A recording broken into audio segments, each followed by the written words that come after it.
우리 주님의 죽음은 많은 기적을 담고 있고 어떤 존재의 죽음보다도 예수님의 죽음은 좀 특별한 죽음이었습니다. 더 깊은 의미를 가지고 있고 더 깊은 계시를 품고 있습니다.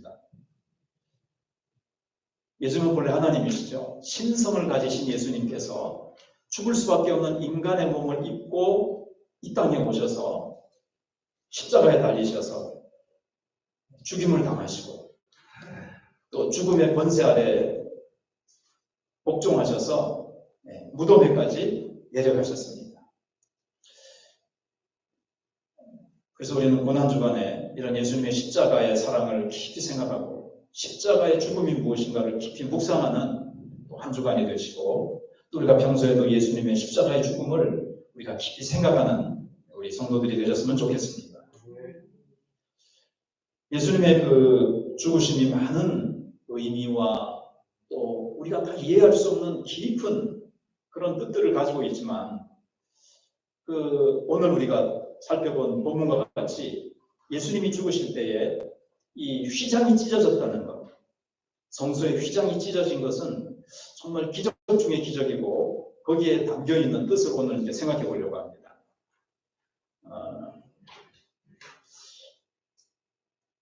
출애굽기 16장 1절에 보시면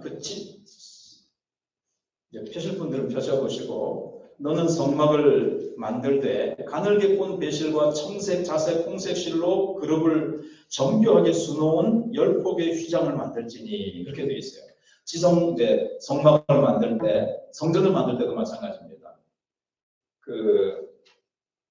성막 또는 성전의 구조를 좀 아시죠? 크게 직사각형을 한번 머릿속에 그려보시고 맨 밑에 이렇게 그려보세요. 그리고 맨 밑에 입구가 있습니다. 입구를 통과해서 들어가면 제단이죠. 잡아온 짐승을 거기서 태워서 죽이고 피를 받아서 그 다음에 물두멍이 있습니다. 그 다음 과정은 물두멍에서 손을 씻습니다. 그 다음에 이제 방이 2개가 있죠. 앞에 있는 방이 성소, 뒤에 있는 방이 지성소입니다. 그래서 이제 지성소까지 들어가는데 성소와 지성소를 가로막는 휘장이 있어요. 커튼이 있단 말이죠. 거기에를 자색실, 홍색실, 청색실로 가늘게 꼰 배실로 가지고 휘장을 만들고 거기에다가 정교하게 뭘 수놓으라 그랬죠? 그룹. 그럼 그룹 꾸르면 뭔가 생각나는 게 없으세요?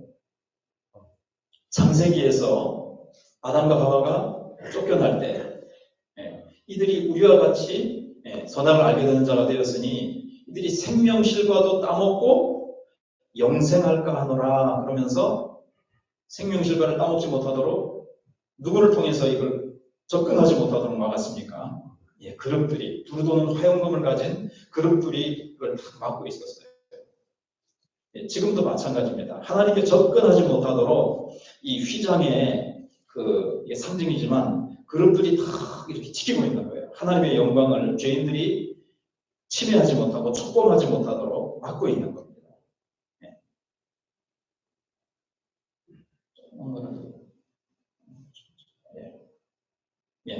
그래서 그룹이 안 넘어가는구나.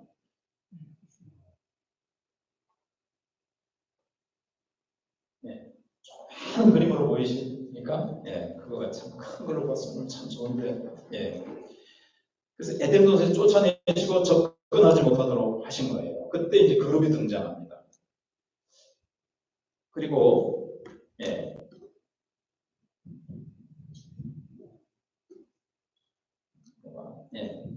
근데 이제 이 휘장을 한번 생각을 해보면요. 두께가 어느 정도 되는가 하면 어른 성인의 이제 손바닥 두께가 됩니다. 한번 자기 손바닥을 이렇게 두께를 한번 보시면 어느 정도 두꺼운지 아시겠죠?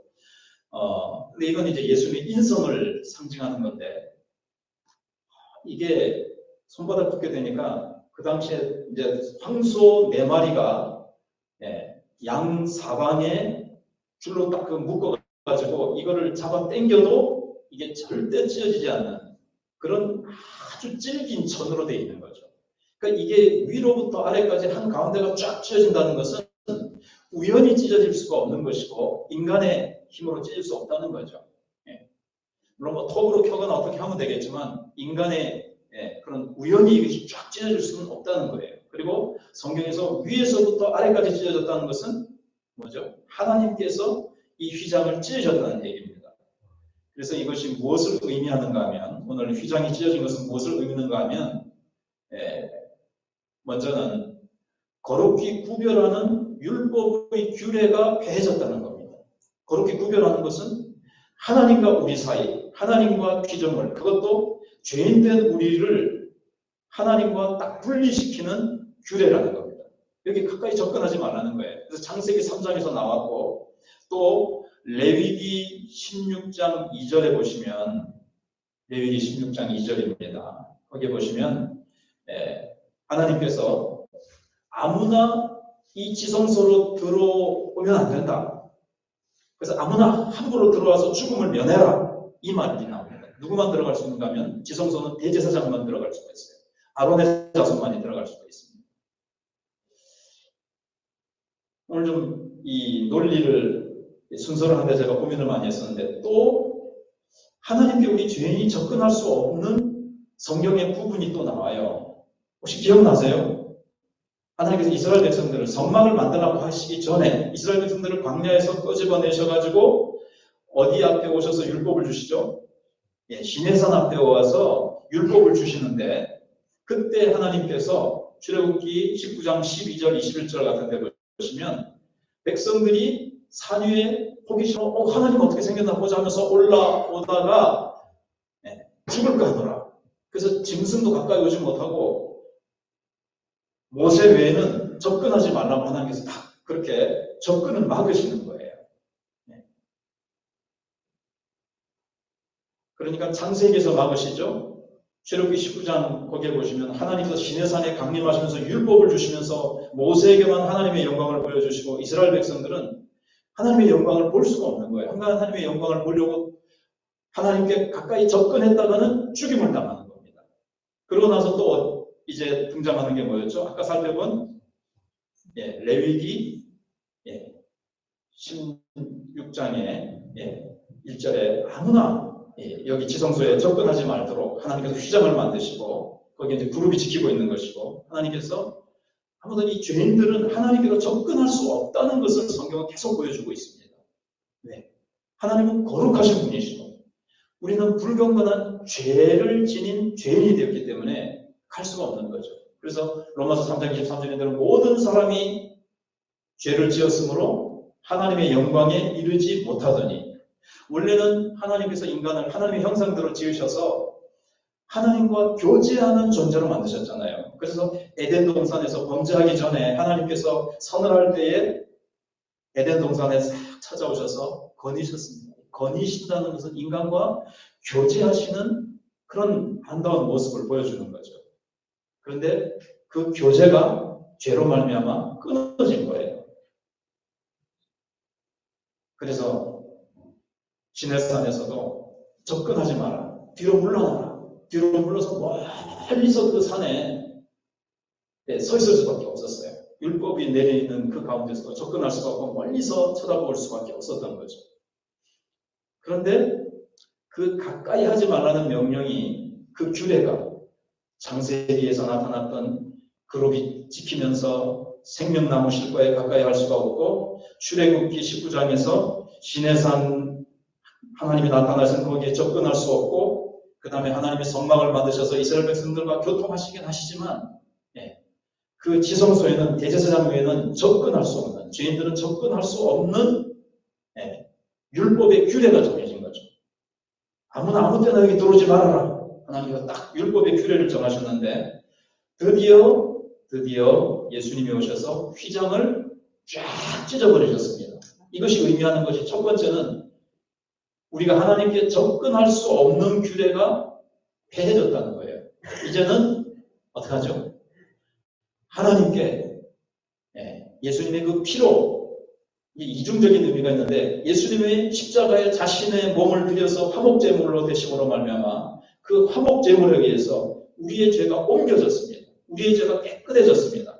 그래서 우리는 이 율법의 규례가 폐해졌기 때문에 하나님 앞에 하나님 아버지 하면서 우리가 하나님께 달려갈 수 있는 거예요. 하나님께 가까이 접근할 수 있게 되었다는 거예요.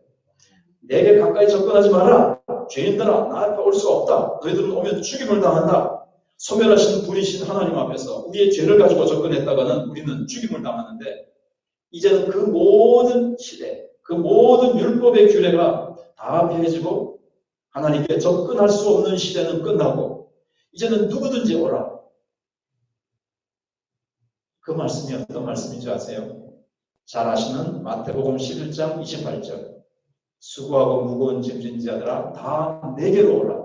내가 너희를 쉬게 하리라.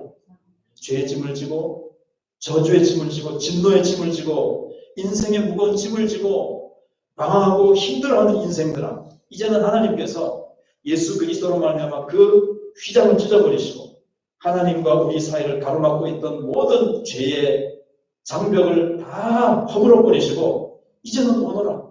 무겁고 힘들어하는 인생들아 다 내게로 오라. 그런 시대로 바뀌어지게 된 겁니다.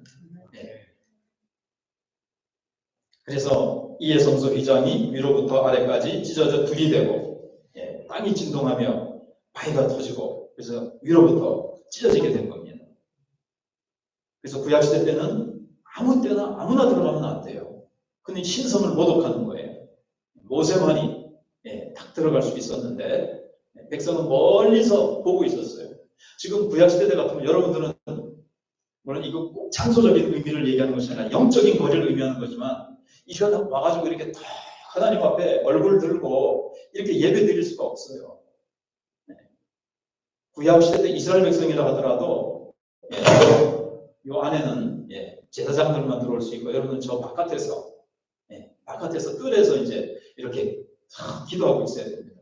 근데 누구든지 하나님 앞에 나와서 예배를 드릴 수 있게 된 거죠. 그래서 휘장은 사라졌습니다. 이제 우리는 그래서 그 당시에는 굉장히 두려워했어요. 하나님 앞에 갔다는 것이. 휘장이 예수님께서 운명하시는 순간 성소에서 휘장이 쫙 찢어졌을 때 일하고 있었던 그 제사장들이 있었을 겁니다. 지성소 말고 성소에서 떡상, 분향단 이런 것들을 가지고 일하던 제사장들이 휘장이 쫙 찢어졌을 때 상상을 해보면 어땠을까요?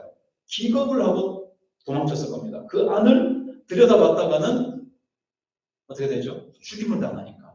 실제로 구약시대 때도 대제사장도 지성소에 들어갈 때 전설에 의하면 다리에다가 줄을 딱 길게 이렇게 달고 들어갔다고 그러잖아요. 대제사장도 실수하면 그 앞에서 죽임을 당하는 거예요. 그러면 그 시신을 그대로 들어갈 수가 있습니까?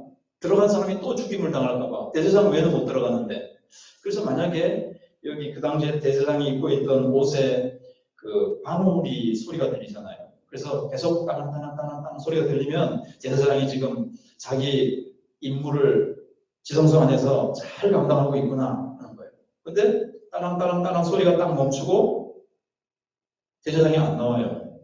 그럼 어떻게 된 거예요? 뭔가 하나님 앞에서 조건을 상실하고 죽임을 당한 거예요. 그러면 이제 어떻게 합니까?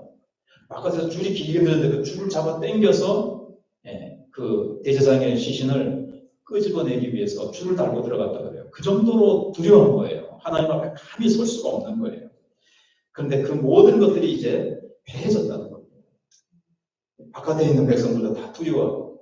그러나 이제 휘장이 찢어졌기 때문에 하나님께서, 예수님께서 그 모든 하나님께 가까이 갈 수 없다는 율법의 규례를 폐해버리시고 예수님께서 세상죄를 지고 어린 양으로서 우리의 모든 죄를 대신 지시고 십자가에서 죽으셨기 때문에 우리의 죄가 옮겨졌다는 것을 뜻합니다. 휘장이 찢어졌다는 것은 우리의 죄가 옮겨졌다는 거예요. 우리의 죄는 제거되었다는 거예요. 그래서 우리는 하나님의 은혜 보좌 앞으로 언제든지 누구든지 하나님 앞으로 나아갈 수가 있게 되는 겁니다. 휘장이 위로부터 아래까지 쫙 찢어졌어요. 밑에 한 50cm 조금 찢어져가지고 50cm로 혹은 1m 찢어져가지고 작은 죄인만 겨우 기어 들어와라가 아니고 위로부터 아래까지 쫙 찢어버리셔가지고 어떤 죄 중에 괴수라도 좋다. 아무리 큰 죄를 지은 죄인이라도 좋다. 다 내게로 오라. 하나님이 확 열어 제기신 겁니다. 네.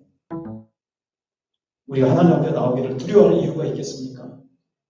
예수님이 나의 죄를 십자가 위에서 다 담당하시고 화목제물로서 내 죄를 자기 어깨에 자기가 짊어지시고 우리가 받아야 될 죄의 값과 진노와 저주를 다 당하시고 다 받으시고 그것을 다 해결하시고 내가 죽어야 될 죽음을 예수님께서 죽임당하셨기 때문에 우리는 이제 죽임당할 이유가 없어요.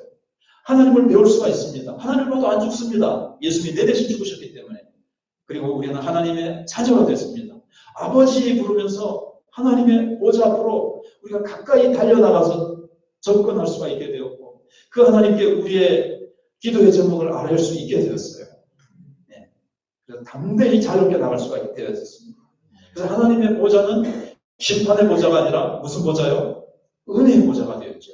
자유롭게 담대히 나갈 수 있게 됐습니다. 아무런 이제 장애가 없어졌어요. 하나님께 나가는 데 있어서 거리끼는 것이라고 해서는 조금도 없어요. 뒤에 나옵니다만 우리가 이제 담력을 가지라는 말씀이 나오는데 네. 그래서 이제는 어떠한 율법도 너는 못 나가. 너는 죄인이야. 너는 이거 때문에 너 이런 죄 지었잖아. 네가 하나님 앞에 나갈 자격이 있어. 사탄도 막을 수 없고 네. 율법도 막을 수가 없습니다. 아무런 제한이 없고 이제는 뭐만 남았죠? 무궁무진한 하나님의 사랑의 초청만이 있을 뿐입니다. 성경은 계속 그분께 나아가자. 하나님께 가까이 나오너라. 그를 만날 만한 때에 만나라. 그 앞에 나와서 부르짖으라. 네, 계속 그렇게 말씀하고 있습니다. 그래서 이 휘장이 찢어졌다는 것은 하나님과 우리를 분리시키는 죄가 옮겨졌다는 뜻이에요. 그래서 여러분 하나님과 우리를 분리시키는 것은 이 휘장은 여러분 휘장이 하나님과 우리 사이를 분리시킬까요? 예, 우리의 죄지요. 예, 하나님의 이제 예수 그리스도의 이제 육체의 그 거룩하신 그것이 이제 상징이고 실제로 하나님과 우리 사이를 가로막는 건 그거 뭐 청색, 자색, 홍색실로 가늘게 온 배실 자체가 하나님과 우리 사이를 막지는 못하죠. 예, 그건 하나의 상징이고 죄가 우리를 이제 분리시켰던 거예요.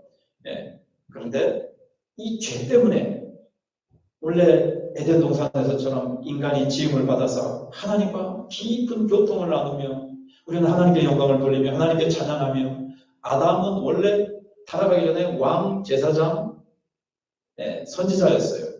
그래서 모든 만물을 대표해서 하나님 앞에 나와 경배하며 기도하며 하나님의 뜻을 따라서 이 만물을 다스리던 그런 존재였는데 죄를 지음으로 말미암아 하나님과 끊어져서 기도할 수도 없게 되었고 하나님께 예배드릴 수도 없게 되었고 예배드려도 그 예배가 하나님께 상달될 수가 없죠.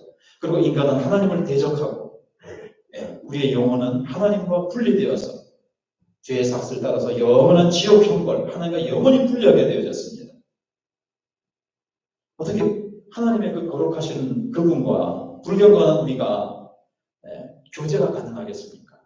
그래서 예수님께서 희생제물이 되셔서 이 죄를 동이 서에서 먹은 것처럼 많이 옮기셨습니다. 그래서 세상 죄를 예수님이 지고 이 죄를 옮기셨다는 것이죠. 그래서 이 휘장이 찢어졌다는 그런 내용입니다. 네.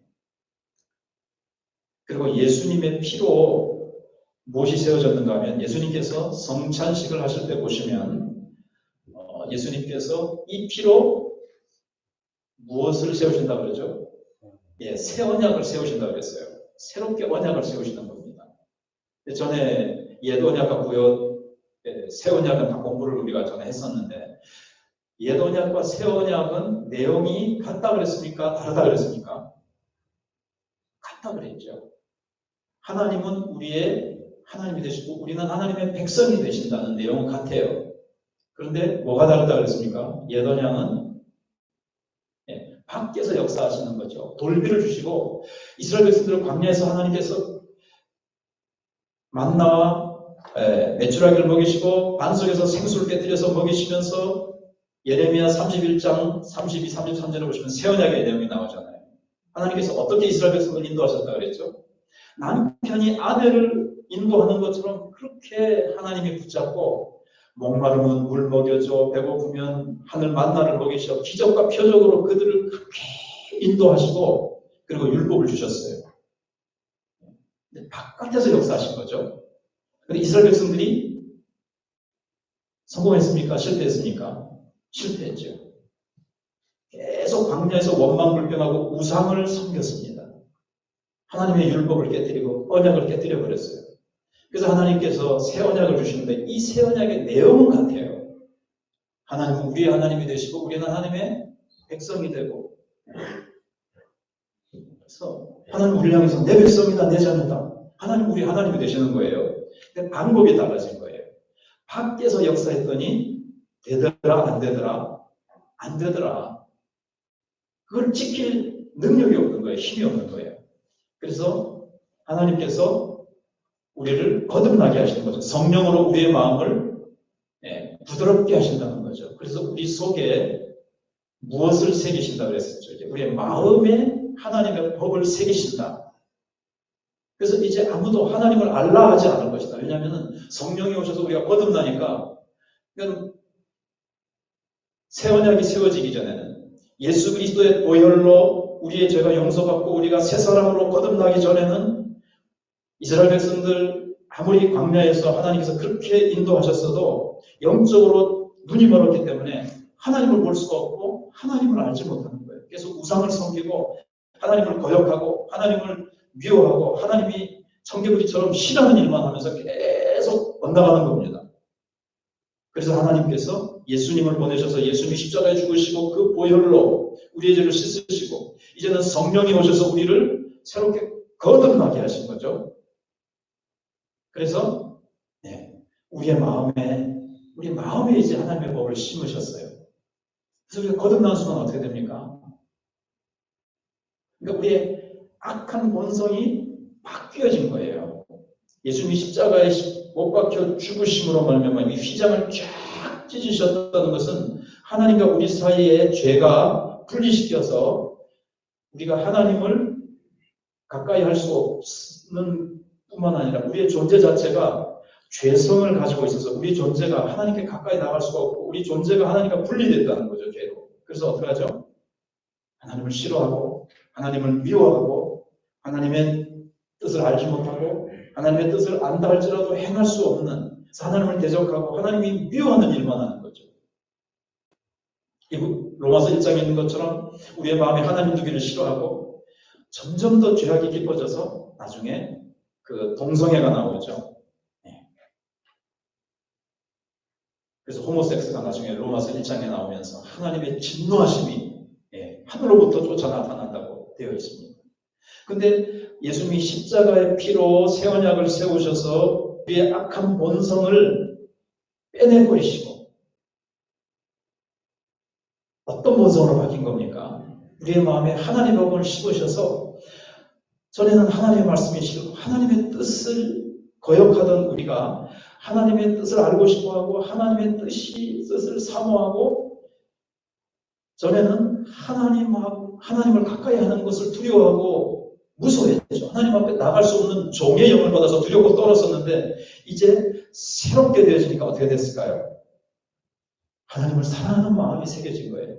하나님의 법을 사모하는 마음이 심어진 거예요. 그래서 시편이라든가 이런 데 보시면 내가 주의 법을 사모하나이다.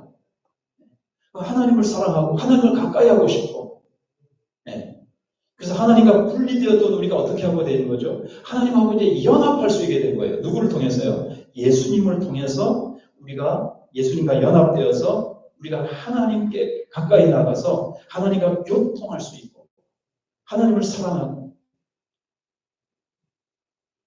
하나님을 모르는 사람들은 지금 하나님 말씀 전하면 귀를 막고 싫다고 거부하고 그러잖아요. 여러분, 예수님을 그래서 거부하는 것은 뭘 거절하는 거죠? 하나님께 나아갈 수 있는 유일한 길을 거절하는 거예요. 오직 예수 그리스도만이 하나님께 나아갈 수 있는.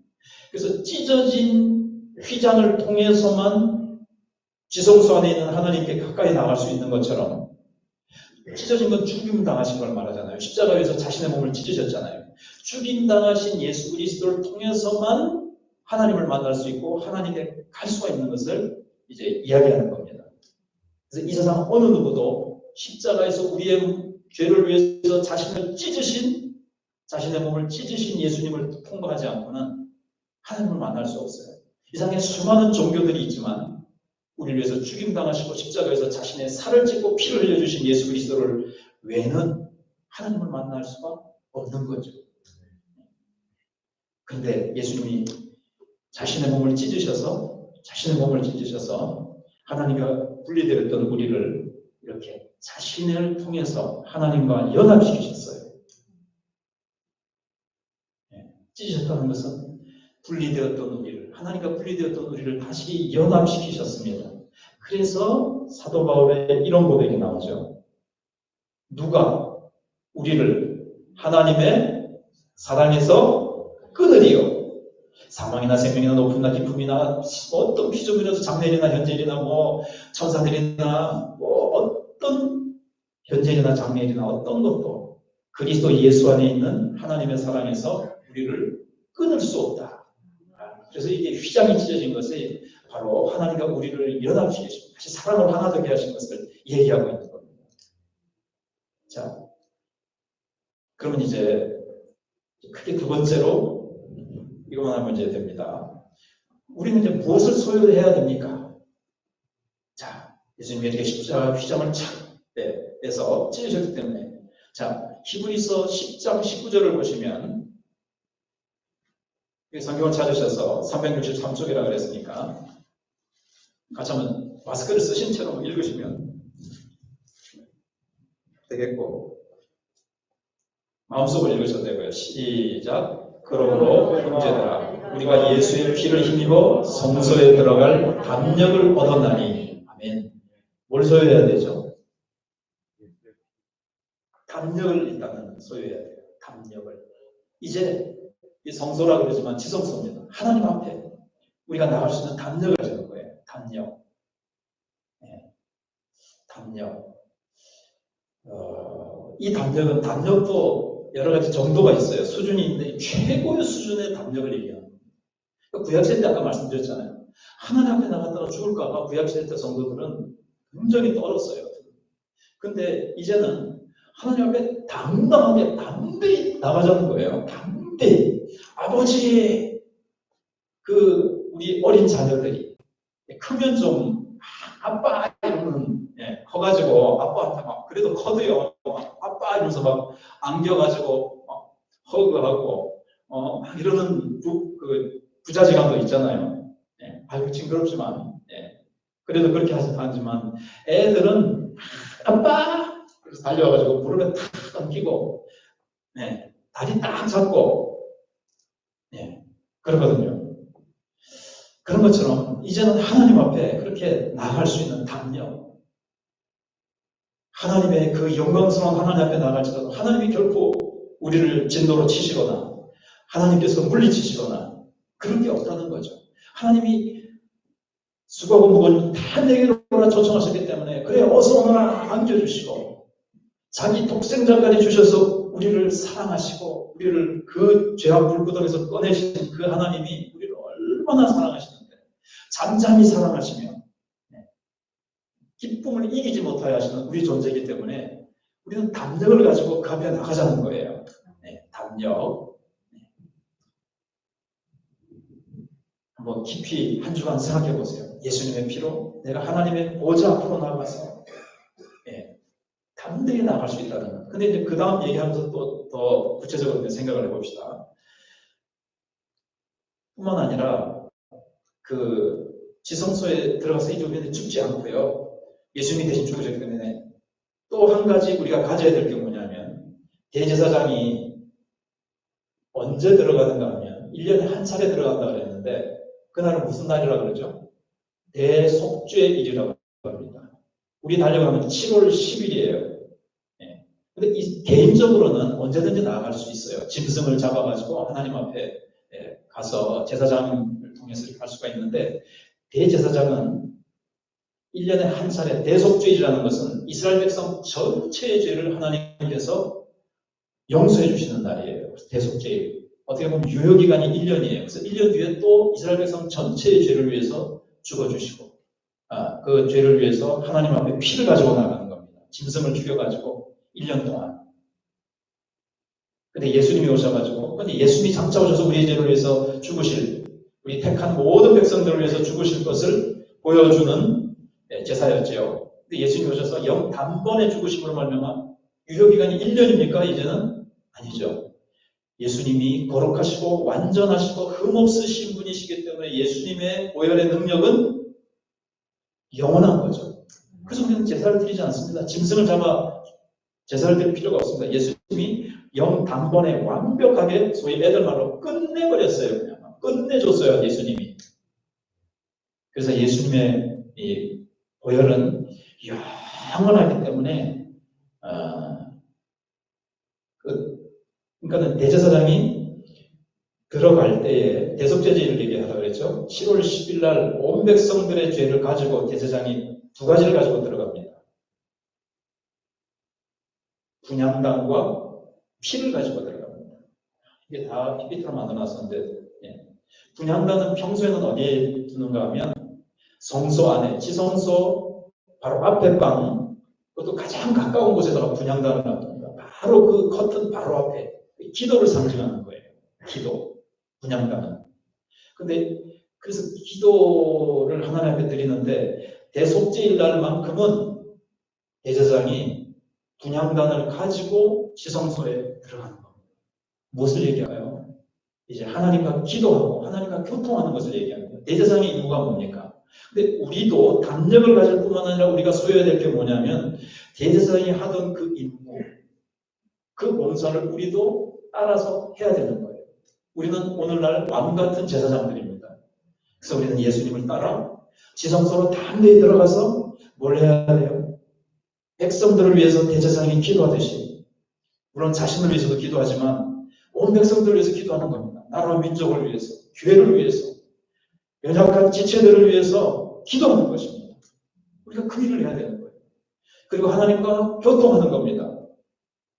범죄한 아담이 에덴 동산에 찾아오신 하나님이 두려워서 숨어버렸잖아요. 하나님과의 관계가 죄로 말미암아 끊어졌는데 다시 회복된 겁니다. 아담이 왕이요 제사장이요 선지자로서 하나님과 깊은 교통을 하면서 하나님의 사랑을 받고 하나님의 음성을 듣고 하나님의 뜻을 깨닫고 그 하나님의 뜻을 따라 하나님의 사랑을 따라서 만물을 다스리던 그 직분을 잃어버렸잖아요. 근데 예수님이 오셔서 다시 회복시키셔서 우리는 예수님과 같이 왕같은 제사장으로서 그 사명을 다시 부여받은 겁니다. 그래서 우리는 왕같은 제사장으로서 하나님 앞에 나아가서 우리가 골방에 들어가서 영광의 주님 앞에 나아가서 하나님과 교통하는 겁니다. 기도하는 겁니다. 살아계신 그 주님, 영원한 생명이신 그 주님, 예수님이 나를 위해서 죽으셔서 그 보혈로 나에게 주신 새 생명, 그리고 어린 양 예수 그리스도를 찬양하는 거예요. 그래서 하나님의 영광의 빛 앞에서 그 영광의 임재 속에 우리가 깊이 잠기는 겁니다. 구약시대 때는 이걸 1년에 한 번 대제사장만이 할 수 있었는데 우리는 언제든지 누구든지 하나님의 은혜의 보좌, 영광의 보좌 앞에 나가서 이 자리에서도 여러분들이 골방에서도 영광의 보좌 앞에서 그 주님을 배웠고 그 영광의 임재에 둘러싸이고 그 영광의 임재를 맛보며 대제사장에 들어가서 하나님의 음성을 듣습니다. 오늘 우리가 골방에 들어가서 기도하면서 하나님의 음성을 듣습니다. 귀 있는 자는 성령이 교회들에게 하시는 음성을 들을지어다. 우리 각자가 다 주님 앞에 들어가서 성령의 음성을 듣고 하나님의 뜻을 깨닫고 나라 민족을 위해서 통일하며 자복하며 대제사장이 이스라엘 백성들의 죄를 가슴에 끌어안고 백성들의 죄를 용서해달라고 하나님 앞에 기도했듯이 오늘날 한국교회가 하나님 앞에서 은혜 보좌 앞에 나가서 영광의 보좌 앞에 나가서 기도하는 거예요. 그리고 마지막으로 나와서 뭘 하죠?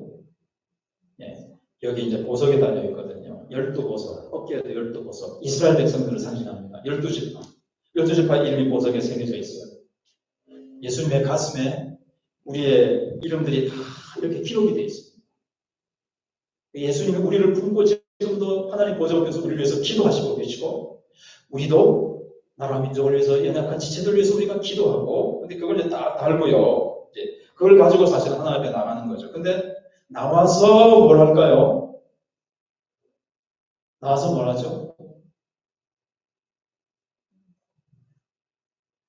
힌트를 드립니다.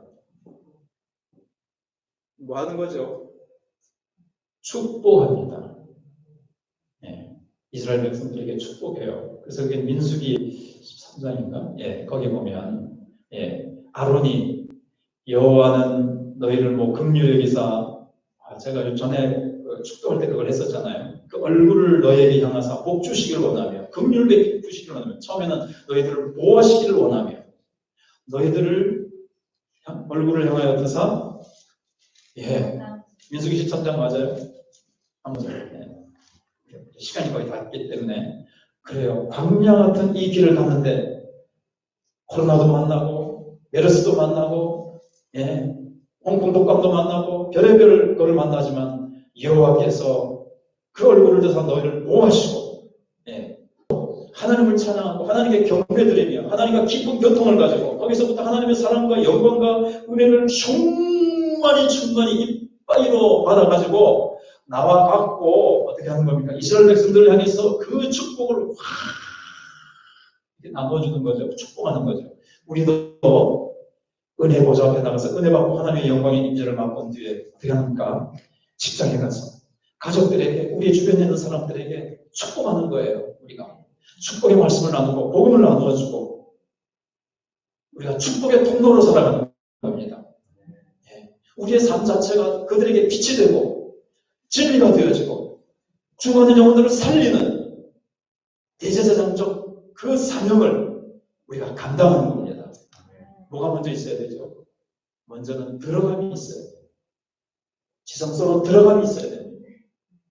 거기서 깊이 기도하고 은혜를 받아서 들어감이 있고 나서 나옴이 있는 거예요. 나와서 이스라엘 백성들을 향해서 축복하듯이 우리는 세상을 향해서 축복의 통로가 되어서 한 주간 동안도 우리가 힘들어하고 불안해하고 외로워하고 있는 그들에게 우리가 문자로, 메시지로, 전화로 혹은 찾아갈 수, 요즘 찾아가기 힘들지만 그래도 다른 데 가서 찾아가서 또 우리 직장에서 축복의 통로가 됩시다. 자, 이제 우리 하나님의 말씀을 붙들고 기도하도록 하겠습니다. 하나님, 그렇습니다. 예수님께서 이 땅에 오셔서 하나님과 우리가 분리되어서 우리가 불안과 불행과 죄로 말미암아 하나님과 분리되어서 고통과 영원한 죽음 속에 헤매일 수밖에 없는 예수님 오셔서 자신의 몸을 찢으시고 하나님과 우리 사이에 분리되었던 휘장을 그 담을 찢으시고 패하셨습니다. 어떠한 연못도 우리를 정죄할 수 없습니다. 어떠한 것도 하나님 앞에 나가는 것을 방해하는 것들 예수님 십자가의 법을 다 제해버리셨습니다. 담대히 하나님 앞에 우리 나갈 뿐입니다. 두려워할 필요가 없습니다. 혹시 멀리서 계신 분이 안 계십니까? 하나님을 못 보게 멀리서 계십니까? 하나님 앞에 나오셔서 봉사합시다. 하나님 앞에 나가서 기도합시다. 하나님 앞에 나가 이 민족을 위해서 기도하게 하시고 하나님으로부터 축복과 영광을 공급받아 많은 사람들에게 영광의 빛을 뿌리는 자, 하나님의 축복을 흘려보내주는 축복의 통로로 살게 하여 주시옵소서. 우리 기도하도록 하겠습니다. 그렇습니다. 하나님, 연합한 우리를 사랑하셔서 죄로 인해서 하나님 앞에 가까이 나갈 수 없고 하나님 앞에로 분리되어서 감히 하나님을 배울 수 없고 하나님을 아바 아버지라고 부를 수 없었던 저희들에게 주님께서 오셔서 십자가에서 그 피로 자신의 피와 살을 쓰고 우리의 모든 죄를 옮겨버리시고 우리와 하나님을 연합시키셔서 이 세상 그 어떤 것도 하나님과 끊을 수 없는 사랑으로 우리를 묶으신 것을 감사합니다. 하나님을 정죄하게 하시고 하나님 보좌 앞에 나아가서 이 나라의 민족을 위해서 기도하게 하시고 이 민족을 위해서 기도하게 하시고 하나님의 영광을 찬송하게 하여 주시면 감사합니다. 이제 우리가 세상으로 나아가서 하나님의 축복을 흘려보내주는 축복의 통로로 살게 하여 주시옵소서.